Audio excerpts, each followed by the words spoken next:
Under the Scope.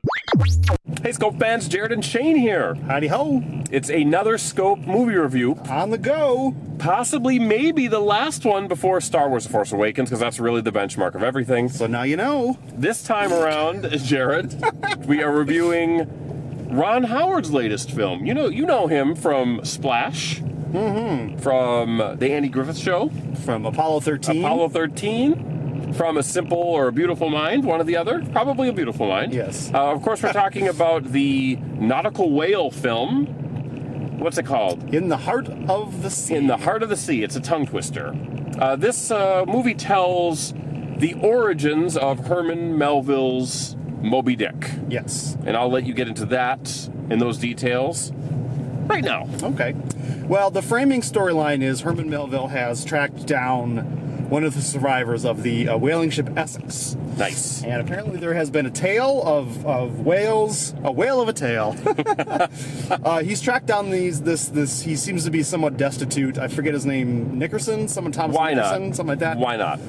Played by Brendan Gleeson. Herman Melville played by Ben Whishaw. Where would we know this guy from? He is Q from the newest Q from the Bond series. Oh, right. I recognize him. Yes. He's a bit of a dweeb. He's a bit more bearded and colonial. And together, Jared. Yes, and American. Anyway, he offers to pay their lodgings for 3 months in exchange for Nickerson telling him the story of how he was on the whaling ship Essex with a couple of burly men. Chaps. Well, a whole crew of burly men. Yeah. And they were out whaling because whale oil was the big fuel supply back in the day there. The main captain, Johnny Depp, right? Pirates of the Caribbean. It segues right into that. Yes. The guy who plays the Captain Pollard, I don't remember his name. Sorry. Have you seen him from anywhere? No, but his first mate, we know. It's hunky Chris Hemsworth. If this movie would have been made 15 years ago, that role would have been played by Probably Brad Pitt. Colin Firth. Oh, Colin Firth. Thank you. Sure. You know it. That's why that's our new Scope episode. We're going to recast this movie if it was cast in 1992. Second mate is played by Cillian Murphy. You might know him as What have we seen him in? Scarecrow. Sure. You might know him as 28 Days Later. He's the main dude from Peaky Blinders.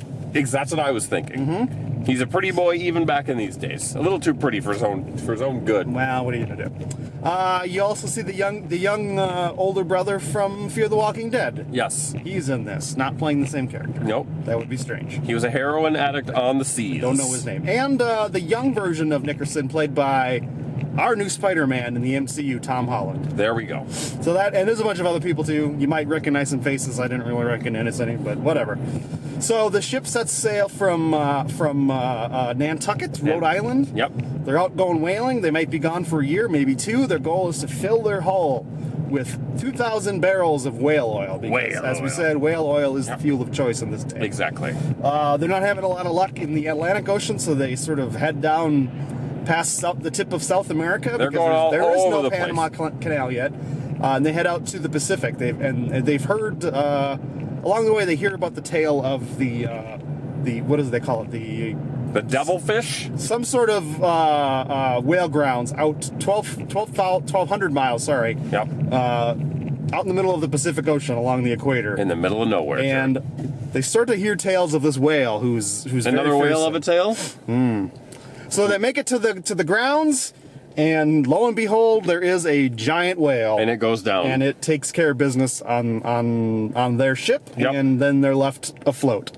Sorry if I spoiled it, but that's if you're at all familiar with the tale of Moby Dick, That's it. So, and then the rest of the film is them, struggling to survive. Yeah. As the whale tails them.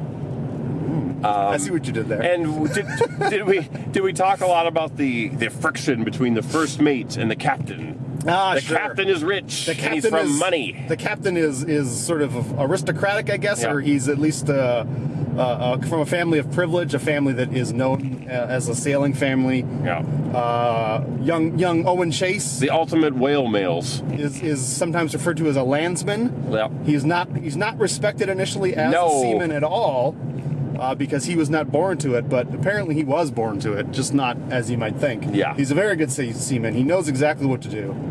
And he does manage to save some lives along the way. Sure he does. And maybe steal some hearts. Yep, he's got mine. So that's the tale, Jared. Yes. So let's talk about the film.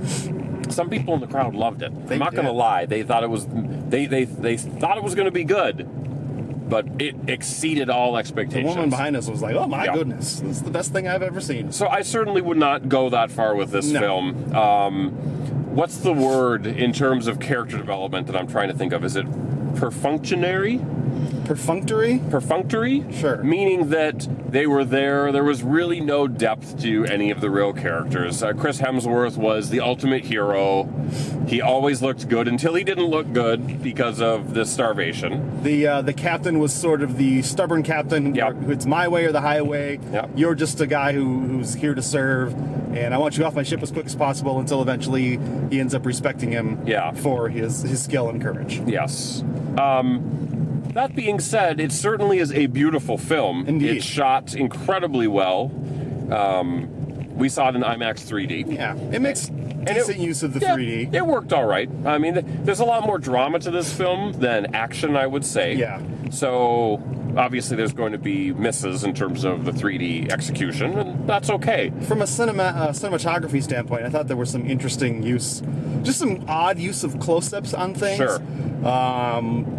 On sort of inanimate things, or like when they're carving up the whale that they do manage to catch, you get some really detailed close-ups of the gruesomeness. Yeah, it's interesting. I mean, I think they wanted to, or Ron Howard wanted to show the brutality of that, and there was no romance necessarily to the whale hunt at all. And I think that some might complain that there might be a bit of a message being preached here about animal conservation when maybe in those days people really didn't think that, you know? They didn't think about it at all. So you sort of got a little flavor of that in this film for the modern times, which may have felt a little bit out of place, but since you are seeing this nastiness and just this whole concept of man taking nature and making it its bitch. I mean, that was obviously a thought process of the day, of that time of the mid to late 1800s, and then on. It was even literally said in the film. It actually was made in God's image, in here to rule over this planet as we see fit. So for me, it was not an overwhelmingly great film, but it wasn't terrible either. It was sort of a middling. I felt myself much more captivated by the first half. Sure. When it was a lot more action-oriented. And less shipwreck action? By the time the ship is wrecked and they're sort of set adrift in their whaling boats, I think it kind of grinds a little bit. Well, sort of like what they were going through, right? And maybe that's intentional, but I guess maybe what it was missing for me was maybe sort of a larger thematic weight. Sure. It just felt like they went to go hunt some whales, they had a mishap, and then they had to survive. Once you get to the peeling lips, forget it. It didn't feel like there was you got a sinking ship. It didn't feel like there was any larger lesson to be learned or any sort of, I don't know. And by the way, the grand terrible secret, once it was revealed of what these men had to go through, you can think about what it might be. It had no weight at all. This is you up here, right? Yep, right here. I mean, right? I mean, it did not affect me. No, I mean, maybe. I mean, I don't know how you. I was going to say maybe we're more accepting of that stuff today, but that doesn't make any sense. Yeah, I mean, I'm just saying words at that point. Yeah, I mean, I mean, what what they were going through, to me, it just seemed like it was an expected thing. So yeah, it's like if they really wanted that to sort of be a big deal, they needed to set up a little bit more nobility ahead of time and get us to sort of buy into maybe some sort of code of the sea or something. The code of the sea. Some sort of morality that wasn't necessarily conveyed well enough for us to really, get the full gravitas of what they had to do to survive. Right. I don't know. Exactly. So there we go, Jared. That is how we go. I think we've said enough. We've said it all. Mm-hmm. We've said plenty. Do we want to talk about the digital effects at all? I mean, it was very heavy, obviously. Sure, and there were times when it worked and there were times when it didn't.